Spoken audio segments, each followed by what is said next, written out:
I welcome you all to this class.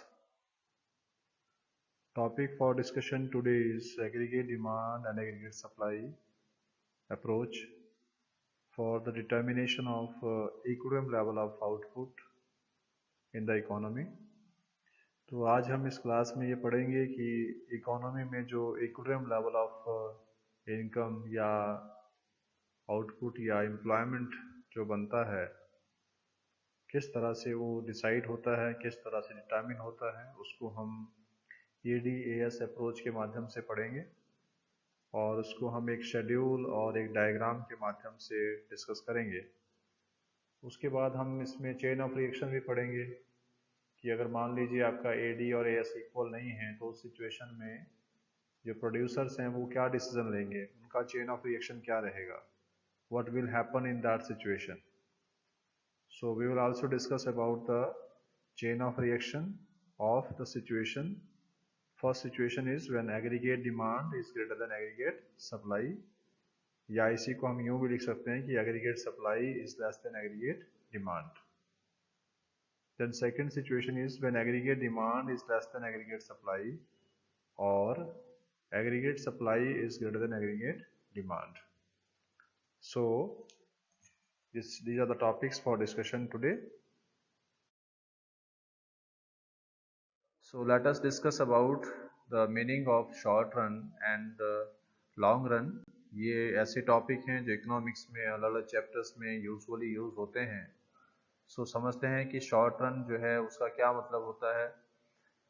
अगर हम short run को केंच के हिसाब से डिफाइन करें तो केंच का क्या मानना है कि शॉर्ट रन एक ऐसा टाइम पीरियड है जिसमें टेक्नोलॉजी जो है वो कांस्टेंट रहती है, टेक्नोलॉजी में कोई भी चेंज नहीं आता है। इसलिए जो आपका लेवल ऑफ आउटपुट है इकोनॉमी में उसको डिटरमिन करेगा आपका लेवल ऑफ एम्प्लॉयमेंट, कि इकोनॉमी में जो एम्प्लॉयमेंट लेवल है वो कितना है, उसके हिसाब से ही जो प्रोडक्शन लेवल है वो कम या ज़्यादा होगा। We can say according to Kench, short run is defined as the period of time during which technology remains constant and the level of output is exclusively determined by the level of employment in the economy. क्योंकि technology constant है तो output को क्या चीज़ decide करेगी, level of employment. अगर आपका level of employment बढ़ता है इकोनॉमी के अंदर तो आउटपुट लेवल भी बढ़ेगा, और अगर लेवल ऑफ एम्प्लॉयमेंट कम होता है तो जो आपका लेवल ऑफ आउटपुट है वो भी कम हो जाएगा। Next is higher level of employment leads to higher level of output and vice versa. तो ये ऑलरेडी हम डिस्कस कर चुके हैं कि अगर आपका एम्प्लॉयमेंट लेवल हायर है तो आउटपुट लेवल भी हायर होगा और इसके विपरीत भी होगा। मतलब अगर लेवल ऑफ एम्प्लॉयमेंट कम हो जाएगा तो फिर आउटपुट लेवल भी कम हो जाएगा। And next is accordingly output cannot increase once there is full employment in the economy।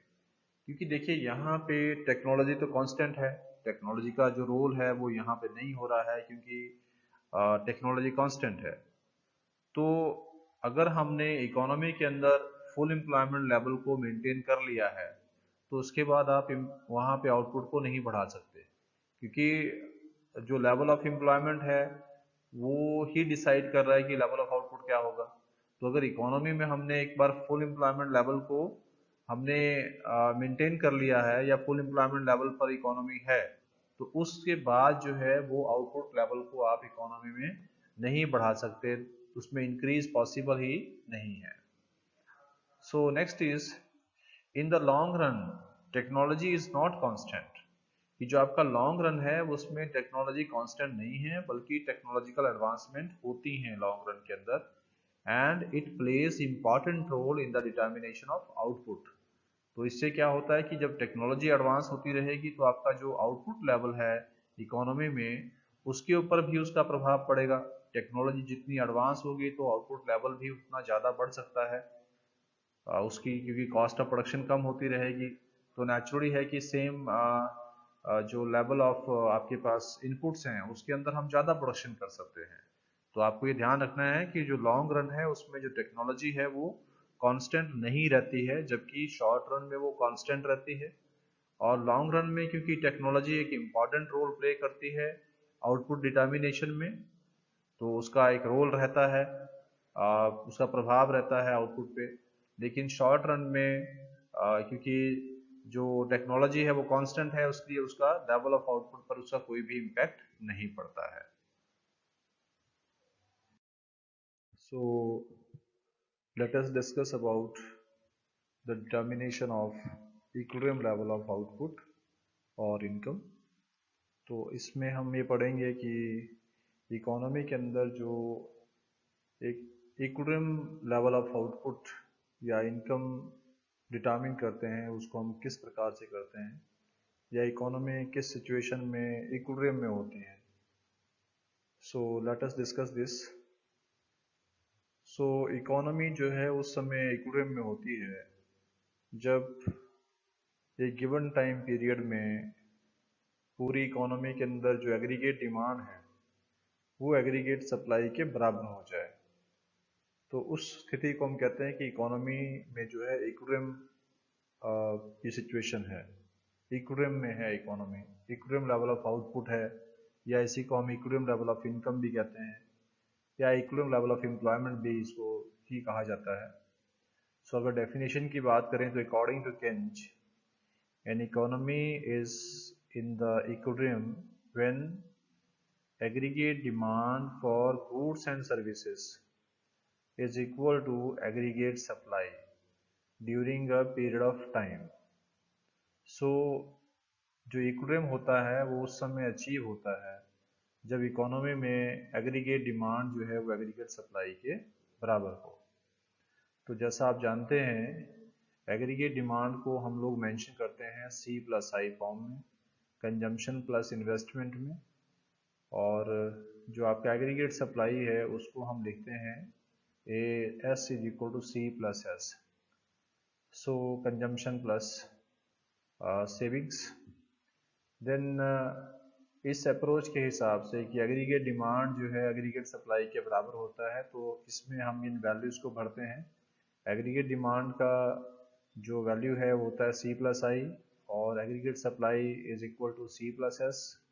तो दोनों को हम यहाँ वैल्यूज़ को उसमें पुट कर देंगे, और उसके बाद जैसे आप देख रहे हैं कि दोनों तरफ left hand side and right hand side C दोनों एक कॉमन कंपोनेंट है।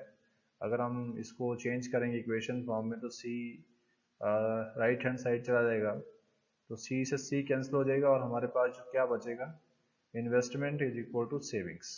मतलब कि यहाँ से एक और कंक्लूजन निकलता है कि इकोनॉमी उस समय भी इक्विलिब्रियम की सिचुएशन में होती है जब इन्वेस्टमेंट जो है वो सेविंग के बराबर हो, या इसको हम saving is equal to investment भी कहते हैं।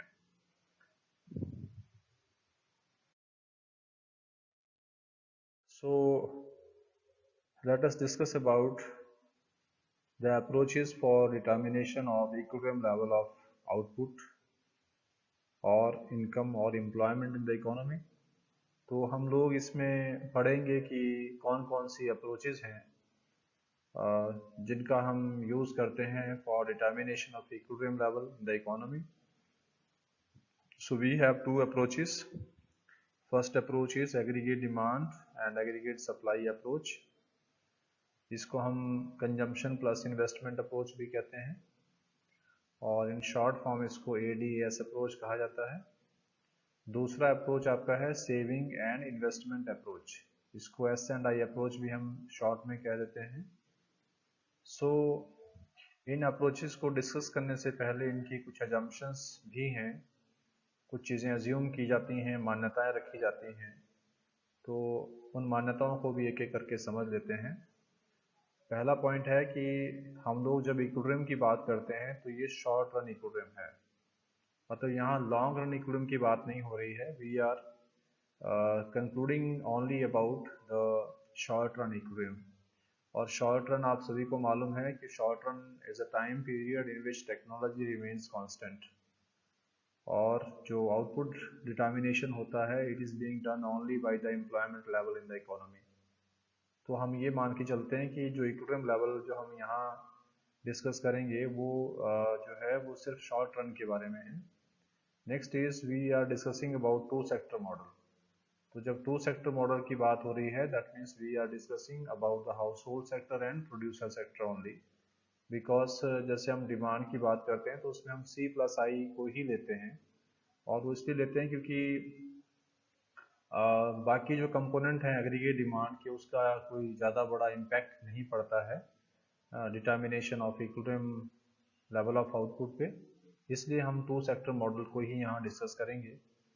नेक्स्ट आपका है इन्वेस्टमेंट एक्सपेंडिचर इज ऑटोनोमस। यहाँ पर जो इन्वेस्टमेंट एक्सपेंडिचर को हम ले रहे हैं वो भी कांस्टेंट है, और वो एक autonomous level of investment in the economy को शो करता है, मतलब which is free of income level या which is free of the profit level in the economy.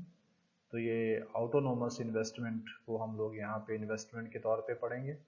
And last assumption is price level is assume to be constant, कि आपका जो price level है economy में वो भी क्या है, कांस्टेंट है।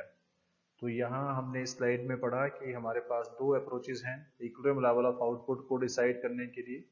आपको ये ध्यान रखना है कि जब हम बात करते हैं इक्विलिब्रियम लेवल ऑफ आउटपुट की तो इसका मतलब इक्विलिब्रियम लेवल ऑफ इनकम भी होता है और इक्विलिब्रियम लेवल ऑफ एम्प्लॉयमेंट भी होता है।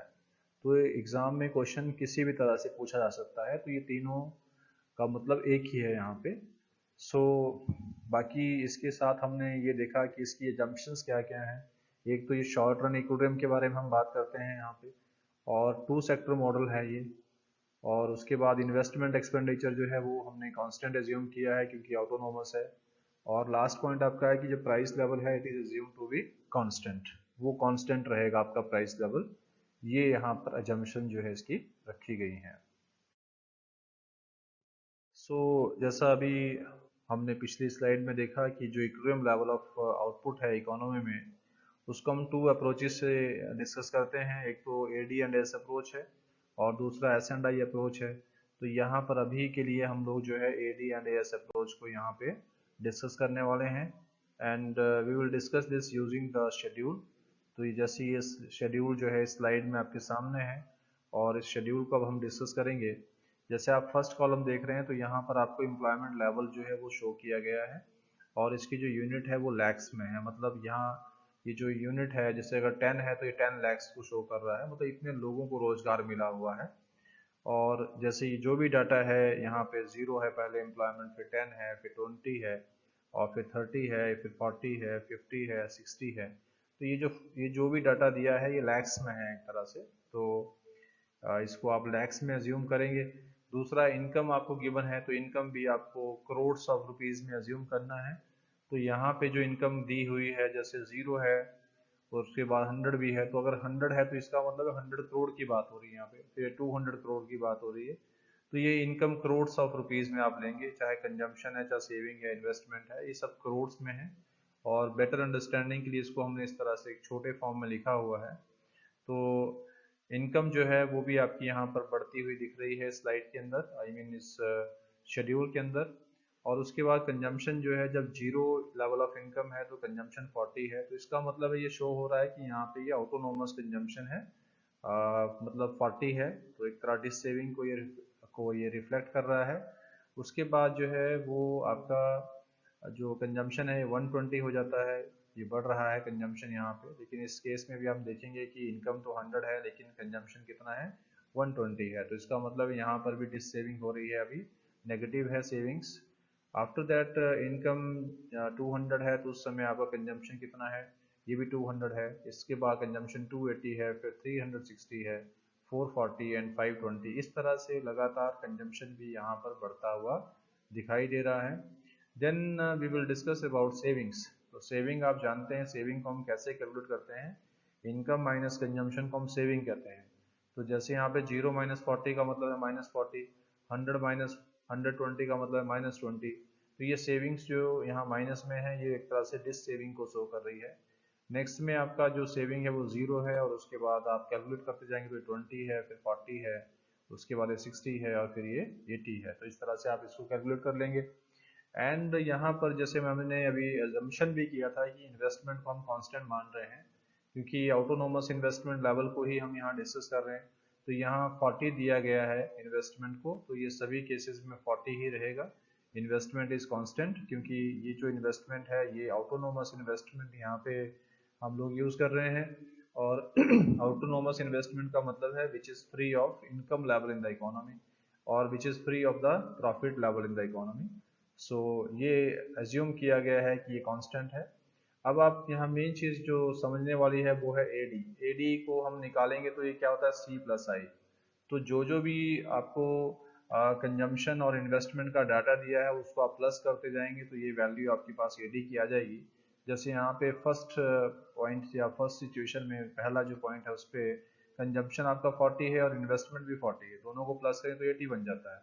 उसके बाद आगे प्लस करेंगे 160 बन रहा है, फिर 240, फिर 300, फिर 400, फिर 480 एंड उसके बाद आपका 560। तो ये लगातार इसको ये भी बढ़ता हुआ दिख रहा है यहाँ पे, मतलब आपको इसको कैलकुलेट करने के लिए सी प्लस आई करना है।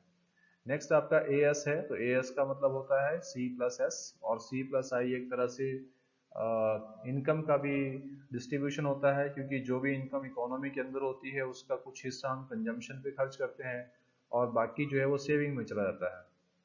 So A S is equal to C plus S और ultimately this is equal to Y. तो जैसे y आपके पास ऑलरेडी गिवन था तो यही चीज जो है वो as होगी आपके। तो as और y में कोई डिफरेंस नहीं है, तो इसलिए सेम वैल्यूज रहेंगी यहाँ पे जो भी पहले से इनकम में दिया हुआ था। तो आप देख रहे हैं यहाँ पे ये 0 से 100 पे 200, 300, 400, 500 और फिर उसके बाद 600। यहाँ सबसे इम्पोर्टेंट चीज जो समझने वाली है वो ये है कि यहाँ पर जो है जो आपका इक्विलिब्रियम लेवल है वो कहाँ हो रहा है। जैसे यहाँ जो ग्रीन कलर में आपको यहाँ दिखाई दे रहा है ये एक तरह से इक्विलिब्रियम लेवल है, क्योंकि यहाँ पे आप देखेंगे तो 400 400 है दोनों, aggregate demand and aggregate supply, ये दोनों आपका इक्वल है। Aggregate demand and aggregate supply both are equal.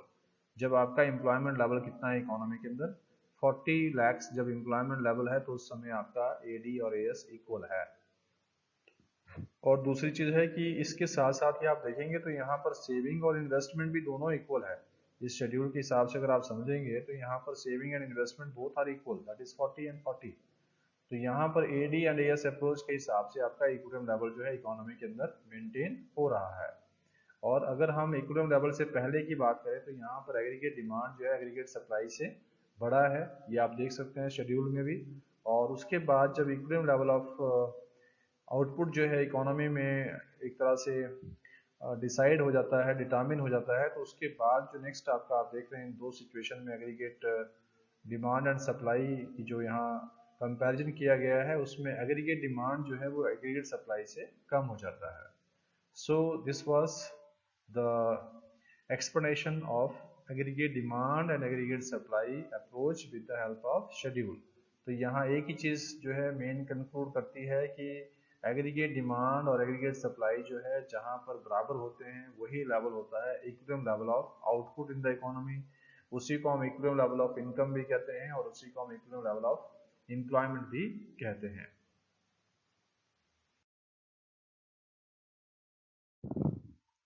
So let us discuss about equilibrium level of output by AD and S approach with the help of diagram।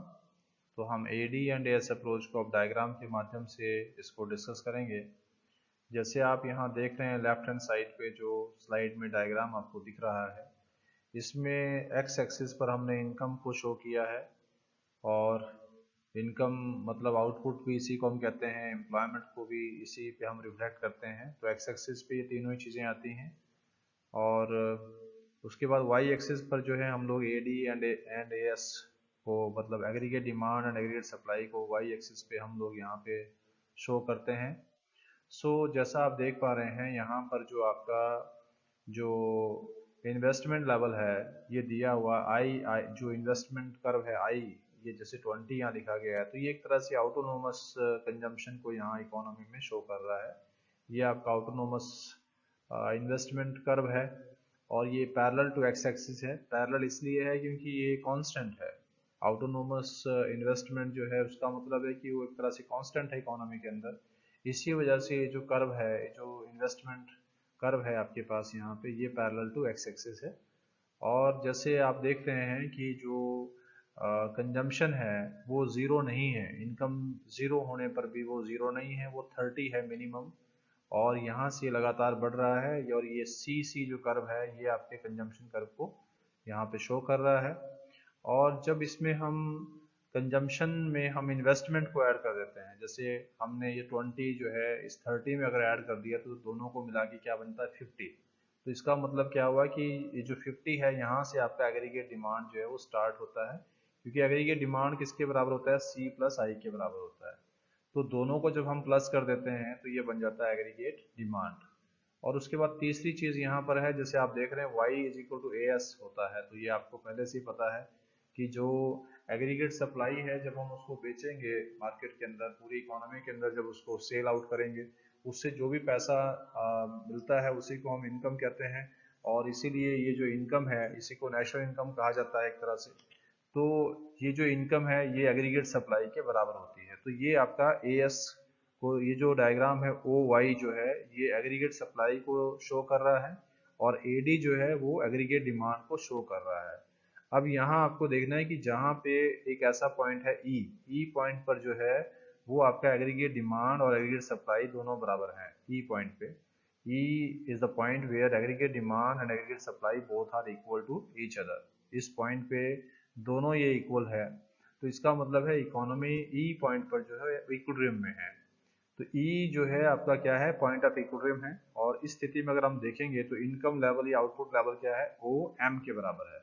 ये जो आपका O M level है ये आपका equilibrium level of income को show कर रहा है, या इक्विलिब्रियम लेवल ऑफ आउटपुट को शो कर रहा है, या इक्विलिब्रियम लेवल ऑफ एम्प्लॉयमेंट को शो कर रहा है।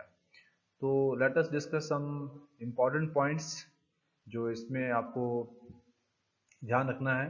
पहला है कि जो ई है, ई is the point of equilibrium है। तो ये आपको ऑलरेडी बताया जा चुका है कि ये जो ई है ये क्या है, ये पॉइंट ऑफ इक्विलिब्रियम है।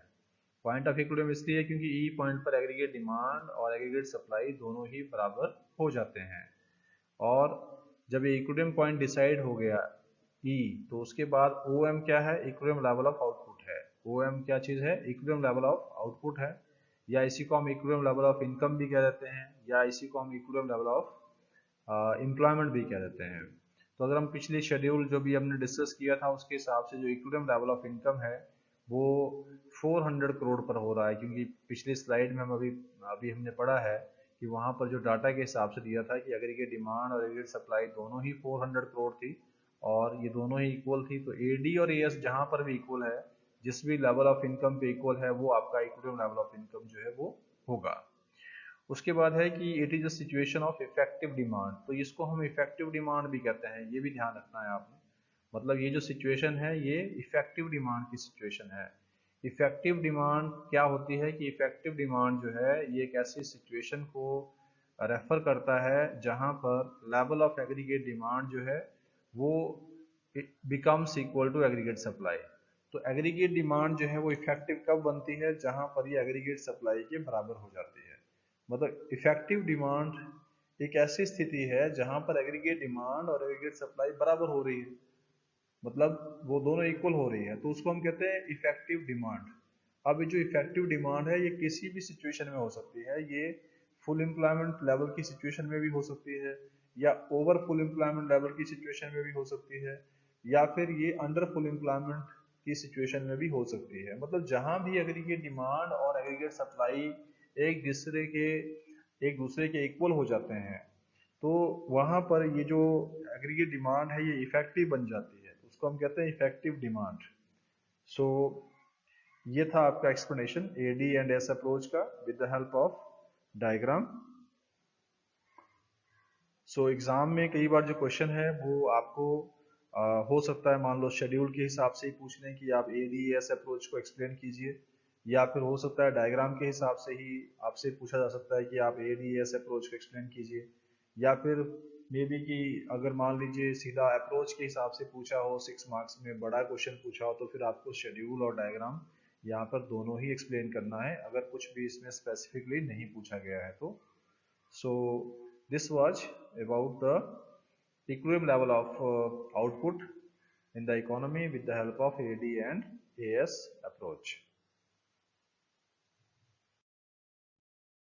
So जैसा पिछली स्लाइड में हम पढ़ चुके हैं कि इकोनॉमी में इक्विलिब्रियम लेवल ऑफ आउटपुट उस समय डिसाइड होता है जब आपका एग्रीगेट डिमांड एग्रीगेट सप्लाई के बराबर हो या फिर सेविंग जो है वो इन्वेस्टमेंट के बराबर हो। तो अब ऐसा भी हो सकता है कि एग्रीगेट डिमांड एग्रीगेट सप्लाई के बराबर ना हो। तो अगर एग्रीगेट डिमांड जो है एग्रीगेट सप्लाई के बराबर ना हो तो दो अलग अलग सिचुएशंस क्रिएट होती हैं। और वो सिचुएशन क्या हो सकती है कि एग्रीगेट डिमांड जो है वो एग्रीगेट सप्लाई से बड़ा हो सकता है, या दूसरा क्या है कि एग्रीगेट डिमांड जो है वो एग्रीगेट सप्लाई से लेस भी हो सकता है, छोटा भी हो सकता है। इन्हीं दोनों सिचुएशंस को एक डिफरेंट मैनर में हम ऐसे भी कह सकते हैं कि जैसे एग्रीगेट डिमांड अगर एग्रीगेट सप्लाई से बड़ा है तो इसका मतलब है कि aggregate supply is less than aggregate demand. तो आपका एग्रीगेट सप्लाई जो है एग्रीगेट डिमांड से छोटा है, it is less then this. और सेकंड जो सिचुएशन हमने पढ़ी कि जब AD जो है वो AS से छोटा है, if AD is less then AS, तो इसको अदर वे में हम ये भी कह सकते हैं कि aggregate supply is greater than aggregate demand. आपका एग्रीगेट सप्लाई जो है इकोनॉमी में वो एग्रीगेट डिमांड से ग्रेटर है, उससे बड़ा है। सो इस चीज को हम इस तरह से भी लिख सकते हैं, मतलब कि अल्टीमेटली यहाँ पे कहने का मतलब क्या है कि अगर एग्रीगेट डिमांड एग्रीगेट सप्लाई के बराबर नहीं है तो दो अलग अलग सिचुएशंस क्रिएट हो सकती हैं कि एग्रीगेट डिमांड एग्रीगेट सप्लाई से ग्रेटर होगा या फिर aggregate demand will be less than aggregate supply. और उसको हम दूसरे तरीके से भी सप्लाई के रूप में उसको हम अलग तरीके से लिख सकते हैं। So let us discuss it one by one. So जैसा पहली सिचुएशन में हम देखेंगे कि अगर मान लीजिए एग्रीगेट डिमांड जो है एग्रीगेट सप्लाई से बड़ा है, या इसी को हम कह सकते हैं कि aggregate supply is less than aggregate demand, तो उस कंडीशन में चेन ऑफ रिएक्शन क्या होगा। पहला जो पॉइंट है वो है कि supply of goods and services in the economy tends to be less than that of their demand, कि यहाँ पर जो सप्लाई है गुड्स एंड सर्विसेज की वो उसकी डिमांड से कम है। तो ये पॉइंट तो क्लियर हो रहा है, क्योंकि अगर एग्रीगेट डिमांड एग्रीगेट सप्लाई से बड़ा है तो इसका मतलब है कि यहाँ पे जो एग्रीगेट सप्लाई है गुड्स एंड सर्विसेज की वो नेचुरली है कि उसकी डिमांड से कम है। इकोनॉमी में जो डिमांड का लेवल है मतलब एग्रीगेट डिमांड है उससे कम है आपका एग्रीगेट सप्लाई। अच्छा, जब एग्रीगेट सप्लाई कम होगा तो उससे उसका रिजल्ट क्या रहेगा कि उससे जो प्रोड्यूसर है, क्योंकि प्रोड्यूसर जो है वो उसने कम सप्लाई दी है इकोनॉमी के अंदर, जितना डिमांड है उतनी सप्लाई नहीं दे पाया प्रोड्यूसर, तो उससे प्रोड्यूसर को क्या नुकसान होगा कि producer would suffer the loss of unfulfilled demand, कि जो उसने डिमांड को पूरा नहीं किया प्रोड्यूसर ने उसका लॉस उसको होगा। उसका लॉस होने का मतलब क्या है कि प्रोड्यूसर ने अगर एग्रीगेट डिमांड के बराबर एग्रीगेट सप्लाई दी होती तो वो ज्यादा प्रॉफिट कमाता, लेकिन अभी सप्लाई उसने कम दी है तो जो सप्लाई नहीं दे पाया जितना उसको देना चाहिए था उसमें जो उसको प्रॉफिट कमाना था उसका उसको नुकसान हो गया।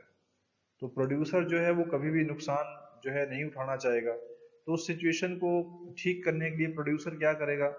अब प्रोड्यूसर जो है जो नेक्स्ट राउंड ऑफ प्रोडक्शन होगा उस नेक्स्ट राउंड ऑफ प्रोडक्शन में producer would plan greater production.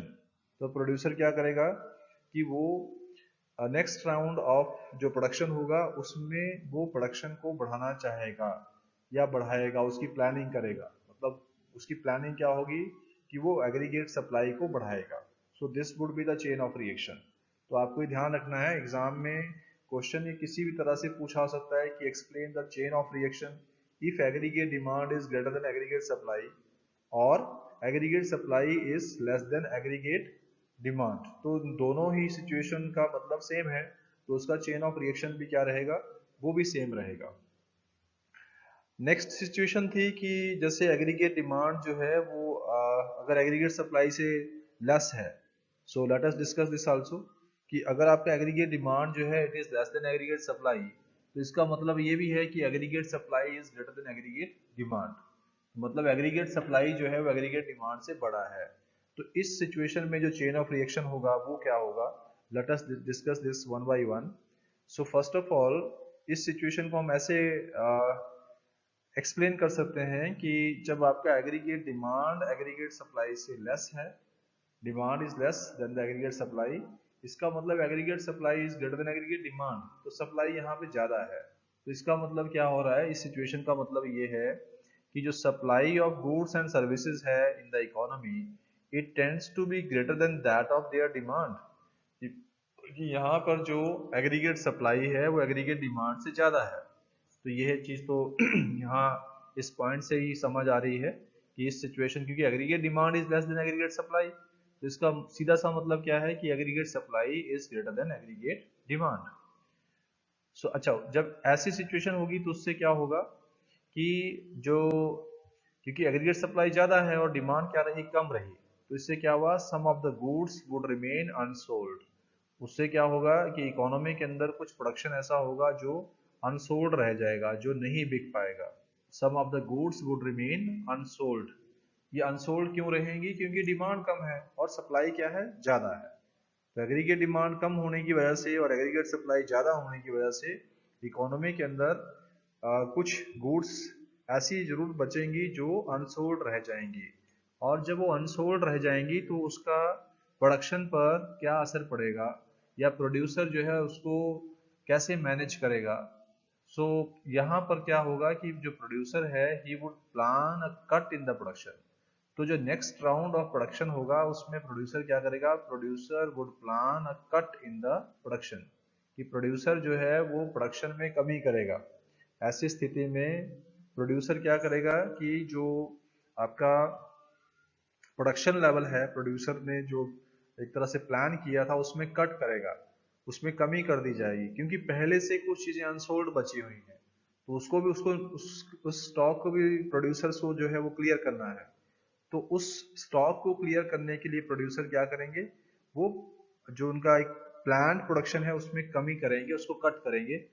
तो ये था आपका एक ऐसी सिचुएशन जहां पर एग्रीगेट डिमांड जो है एग्रीगेट सप्लाई से लेस है, या इसी को हम दूसरे वर्ड्स में कहते हैं कि aggregate supply is greater than aggregate demand. तो दोनों ही सिचुएशन के लिए ये जो चेन ऑफ रिएक्शन है ये दोनों के लिए सेम रहेगा। और यहाँ पर भी जैसे हमने पढ़ा कि if aggregate demand is greater than aggregate supply, और इसको हम ऐसे भी कहते हैं कि aggregate supply less than aggregate demand, तो उसके लिए भी दोनों सिचुएशंस के लिए यहाँ पर भी जो चेन ऑफ रिएक्शन है इट वुड रिमेन सेम। तो ये question examination point of view से भी बहुत इंपॉर्टेंट है। इसको हम लोग ये दो सिचुएशन नहीं है बल्कि ये चार तरह से पूछा जा सकता है एग्जाम में क्वेश्चन, कि explain the chain of reaction if AD is greater then AS। इसी को ऐसे पूछ सकते हैं कि explain the chain of reaction if AS is less then AD। या फिर जो दूसरी सिचुएशन थी वो थी कि explain the chain of reaction if aggregate demand is less than aggregate supply. और इसी चीज को हम दूसरे तरीके से यूं पूछ सकते हैं कि explain the chain of reaction if AS is greater then AD। सो आपको ये डिफरेंशिएट करना है कि किस तरह से हम इसको आंसर को जो है यहाँ पे लिखेंगे, और इसको अच्छे से समझ के then you need to write the answer for this question also. So if you find this class meaningful and helpful to you, then please share this video to other students also, those who can be benefited from this. Thank you.